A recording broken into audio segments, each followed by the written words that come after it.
Okay, so first question, what is the most significant impact of AI that you foresee for marketers on marketing? How can like CMOs use AI to their advantage? From your perspective of CMO, how do you see it? Oh, for sure. I mean, as I've got two roles. I've got my own startup, so I'm alone and I'm building my Yeah. tech stack to automate, to have workflows, to save time and money, obviously. Or for scale-ups and probably enterprises also, especially in the tech world, they're looking at obviously cost efficiency and cost of acquisition of clients and expansion of clients. And AI is, when we say AI, for me, it's a set of tools and workflows. I mean, we call them also agents now, and you have things like MCP, Model Context Protocol, and you have all kinds of tools like Lovable and Elfsight and Make, just to name a few.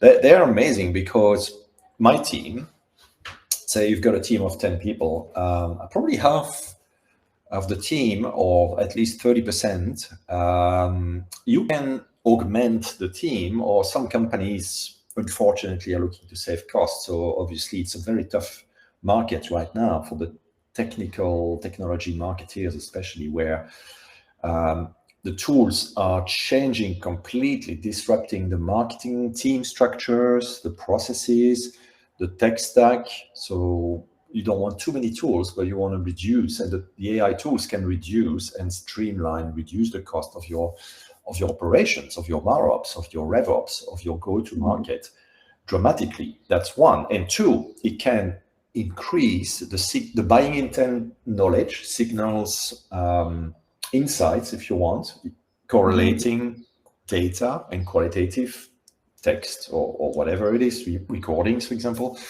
into a new, more informed way to market. So you have a better visibility of the buyer journey. You have the better knowledge of each persona, of each ICP, ideal customer profile. So that's the second aspect. And the third aspect is, obviously growth, right? Revenue growth, where by having a pipeline which is faster, where you have different tools in your journey, in the buyer journey, in your customer journey, to help them externally with UX, but also internally to know faster, better, more personalized way and content how to engage and convert. So you increase conversion, you decrease or you increase velocity, and or you decrease delays. Instead of needing, 6 months to sell to an enterprise, you might only need 3 months because you expand the buying center faster through AI tools. Obviously, I don't believe in AI only. People buy people. So especially in B2B, I'm talking about B2B here. See, I think we are. People want to trust others, and the energy, the personality you give has to be represented in your voice as a human, but also in how you write, how you edit, how you complement, how you partner with AI. So think about AI tools as a team, basically, and working with your team. Your team might be smaller, you're going to save money, but your team would be better performing. So that's how I see things happening now very quickly. Every week there are new tools, new trends. It's just mind-blowing what's happening right now, this year especially.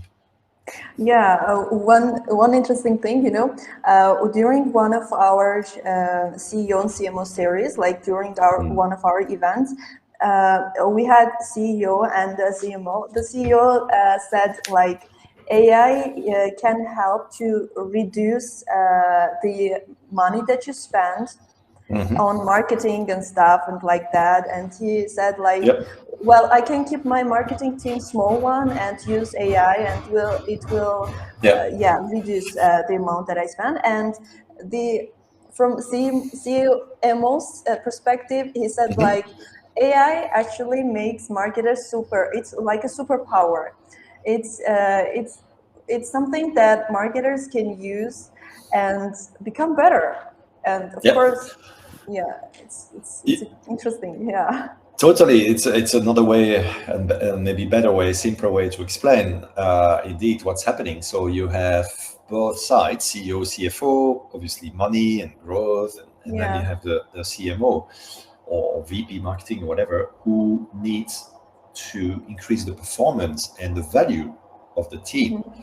The marketeers who are learning AI and not just learning, but using, are the ones who are going to win. And unfortunately, you might do a course and use a tool, but the day after, the week after, is already something new. So it's important not to be distracted by the shiny objects. Also, to really know as a marketeer what is your goal, your target audience, your customer insights. What do they want? Where? What type of information? And AI can help you, but you still need to do that strategic mind work if you want, and have maturity to understand external and internal stakeholders, and that AI can do some of it, research and correlate and all that stuff, but you still need to use your brain, right? That's a problem, because some people are not using AI enough in marketing. Some people are using it in the wrong way, and they forget maybe that, or some people are maybe too lazy, but they still need to do the work before and during and after, because AI is not always working, right, the way we want. So I think the people who do that, they have a bright future. The people who are the marketeers and salespeople, by the way, and others who are not using AI in the right way, I fear that it might be a short career. I'm afraid. My view is half of marketeers in the next year will be replaced by AI. The people who are not wanting to learn or doing it the right way, and it's brutal. It's brutal. If you read the news, that's happening, from Microsoft and others to startups, because the economy is not great this year. It could rebound, but we know what's happening in the US, etc. It is really hard. So use it the right way. Yes, thank you very much. So the other question is, how does email marketing help CMOs to demonstrate the impact on ROI? What do you think about that? Interesting. So I'm not an email expert, but from an overall look at what works in B2B marketing, it's no big secret. It's not rocket science. You have events, meeting, face-to-face, especially is coming back, and webinars and helping through events. You have obviously content marketing, but helping, educating on problems and solutions, not doing too much hard sell. And obviously there's different ways to use content, social, etc. Email is also content, the way you spread it to your audience. And then you have SEO. You read what's happening, right? I mean, I don't use Google so much. I use Perplexity, etc. So it's completely changing. So SEO and AIO, as it's called now, or Gen AI. Sorry, Gen optimization is important, but it's part of content marketing. So events are super important. And email, from my experience, is still a valuable channel. The good thing is it's high ROI. It doesn't take too much time and money if you integrate it into an ABM personalization machine. And there are tools for that, where you can personalize a visitor from a specific target segment or a CPO persona. You can show certain things on the landing page, but also, obviously, you can customize your email, CTA, headline, image, whatever. Now you can do everything you want. From my experience, you have to be careful, though, not to go too complex, because you can have easily 50 workflows, 60 different types of emails. And A/B testing is important, but it becomes too complicated for a team. Obviously, AI can help, but be careful, I would say, with automation, because as much as social, like LinkedIn and email, there's explosion of messages. As a CMO, I get still a lot of boring, irrelevant, spammy emails and social. So the value of email marketing might decrease, because you also have filters. Obviously, you can use AI to filter. I'm going to do that too, because I've had enough of so many inbox stuff that are wasting my time. So you need, as a human, to do your research, complement it with some automation and personalization, but it all comes back to, do you understand your audience? Do you know what they need? And do you provide information that they need? So it's not all about the mechanics. Yeah. Yeah, that's completely right. And how do you see the traditional marketing department transforming or even dissolving within a RevOps and GTMOps framework?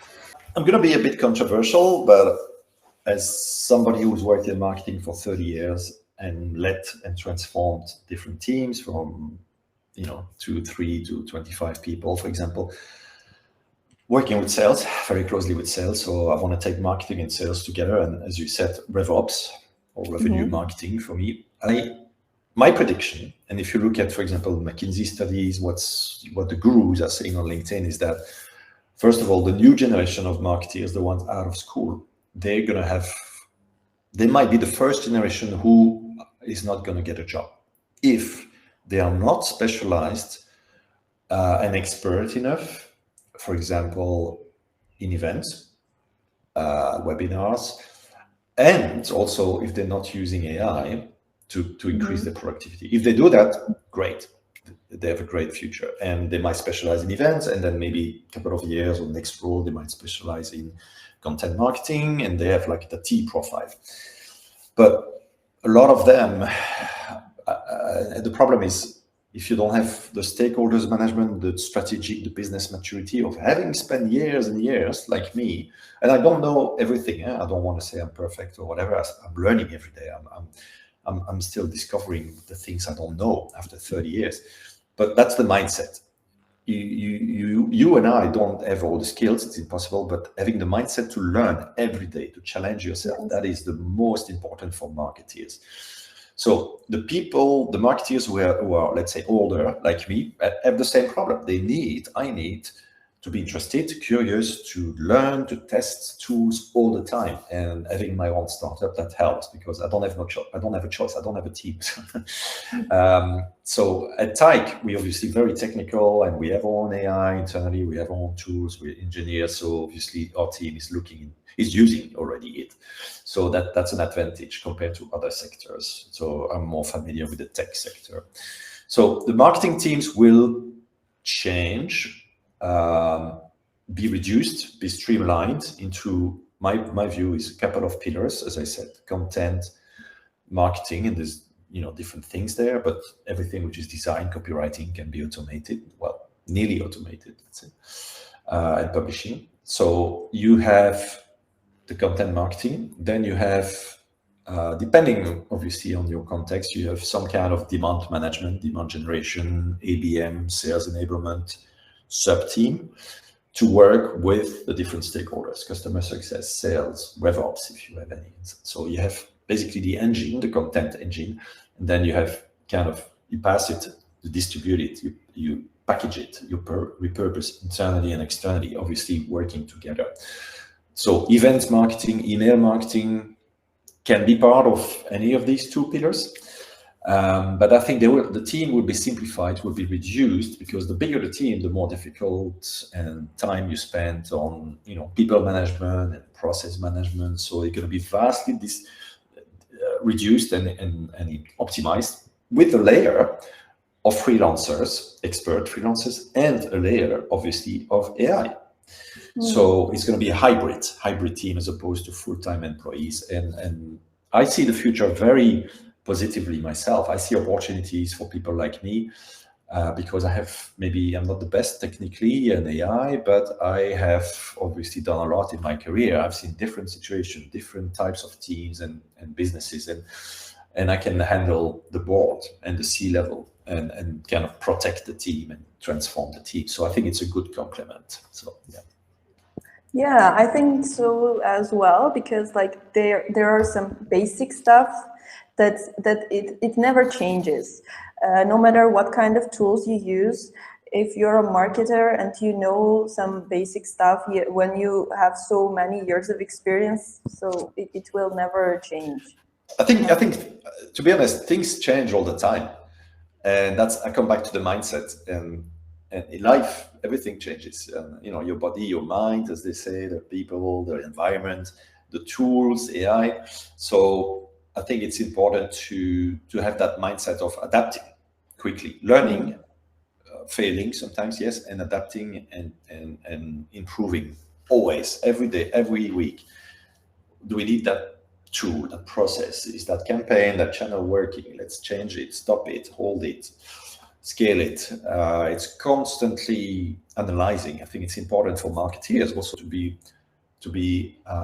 data, dashboards, reporting specialized. Because I know some marketeers who are not interested by it. They're more, oh no, we want to do the creative stuff. And I'm afraid, no.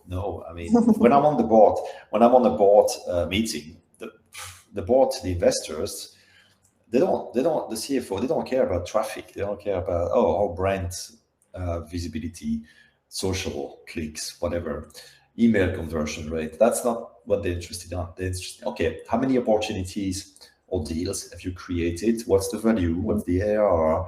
What is the qualification of these deals? Not MQL, SQL, but the deals, the opportunities, and what is the pipeline value? How is it moving? Help me for. So it's very much sales and financial. So all marketers need to be really good at that. So that's great. Thank you very much. And here's my final question.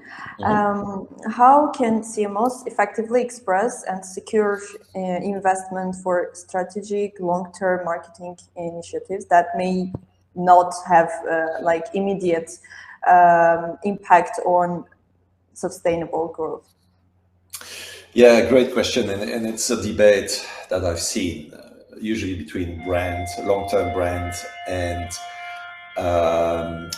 kind of quarterly or monthly results. So, and I would say 30%, 70%. So 30% probably is long-term. I would say 70% is quicker results, pipeline, everything I've mentioned before, because the board investors become impatient.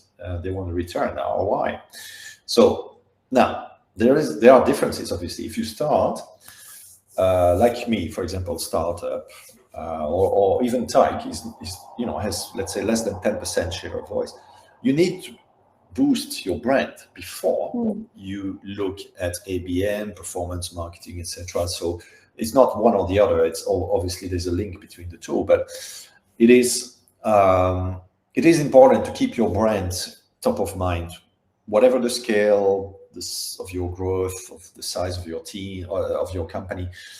But your brand needs to be trusted, needs to be visible. So it could be through events, it could be through email, it could be through generative optimization, kind of the new SEO. But it needs, what's most important again is content. The kind of content you produce, the frequency, how useful and relevant is it to solve the pains of your audience? That is absolutely key.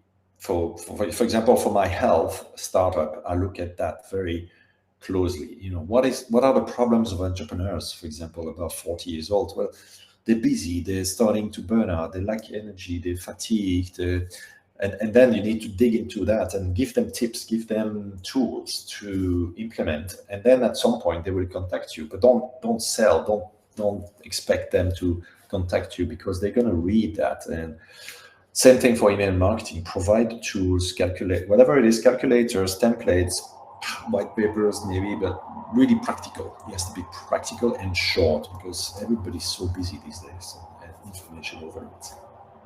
Yeah, information is so much. People just don't have time to consume it, to understand everything. Thank you very much. Thank you, Phil, for all the answers. It was great. It is great to meet you. Same. So that was it. Thank you very much. Yeah, you're welcome. Thanks a lot for that.